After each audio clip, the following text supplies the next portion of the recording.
मी प्रत्येक भाषणामध्ये सांगतोय, मी एक पण केला होता विधानसभेच्या अगोदर, सुहास बाबर फेटा बांधणार नाही जोपर्यंत अनिल भाऊ आमदार होते तोपर्यंत फेटा बांधणार नाही असा पण केला होता.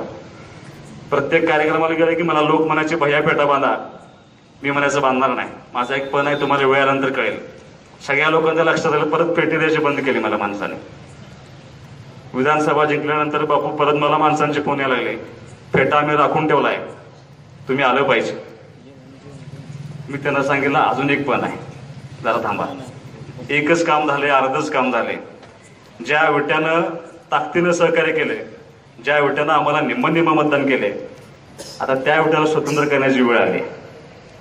कारण 1947 साली भारत स्वतंत्र झाला, पण अजून विटा का स्वतंत्र झालेलं नाही. कारण तुम्हाला माहित आहे बापू, आज काय भाजी मंडईची अवस्था. आमच्यापर्यंत कानावरती विषय येत नाहीत असं नाही. आम्ही एकदा सांगून बघतोय, दोनदा सांगून बघतोय, तीनदा सांगून बघतोय.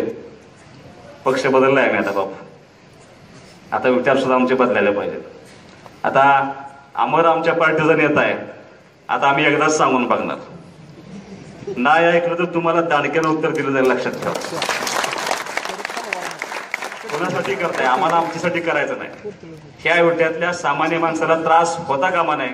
याची जबाबदारी आता आपल्यावरती येऊन पडलेली आहे. ती जबाबदारी निश्चितपणे आपण पार पाडू, एवढी आश्वासन तुम्हाला या ठिकाणी देतो. जी प्रेम, जो विश्वास तुम्ही अमरवरती दाखवलाय, तोच विश्वास. अमर एक साधा कार्यकर्ता होता, तो आता मोठ्या पदापर्यंत पोहोचत जाईल. इथून पुढे अमरला मोठं करण्यासाठी तुम्ही सर्वांनी प्रेम आणि विश्वास दाखवावा, एवढीच विनंती या ठिकाणी करतो. मी विनंती करतो, अमर बोलणार आहे,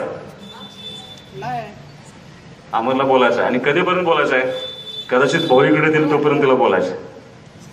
काय बोलायचं आहे आता तू मनात ठरवून ठेव, कारण आता बहुतेक कोण बोलणार नाही. त्यामुळे तुलाच बोलायचं आहे. ज्या मित्रांनी तुझ्यासाठी कष्ट केले, त्या मित्रांसाठी तू इथं बोलणं अपेक्षित आहे, ते तू बोलावं. तुला देवाच्या चरणी एवढीच प्रार्थना आहे, तुला उदंड आयुष्य लाभावं, तुला आरोग्यपूर्ण आयुष्य लाभावं. समोर बसलेले तुझे जे मित्र आहेत त्यांची संख्या चौपटीने वाढावी, एवढीच देवाच्या चरणी प्रार्थना करतो आणि थांबतो. जय हिंद, जय महाराष्ट्र.